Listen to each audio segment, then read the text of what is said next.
वाटतं की त्यांच्या एक कौटुंबिक लग्नामध्ये त्यांनी एकत्रितरित्या नृत्य केलेलं आहे आणि ते नृत्य निश्चित स्वरूपामध्ये त्यांच्या कुटुंबामधील लग्नामध्ये केलेलं आहे. परंतु राजकीय क्षेत्रामध्ये देखील ते विभक्त नृत्य करत नाहीये, ते एकत्रितच नृत्य करतात.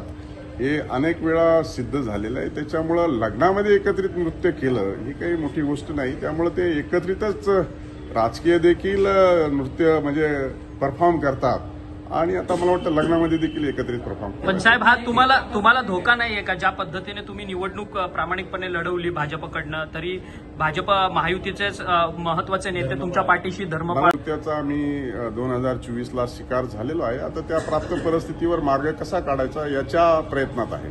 सर, मला वाटतं माझ्या वाक्यामध्ये आपल्याला उत्तर मिळालेलं आहे आणि मला वाटतं ते नृत्य एकत्रित करतात, राजकारण देखील एकत्रित करतात आणि त्या एकत्रित परफॉर्मचा मी 2024ला शिकार झालेलो आहे.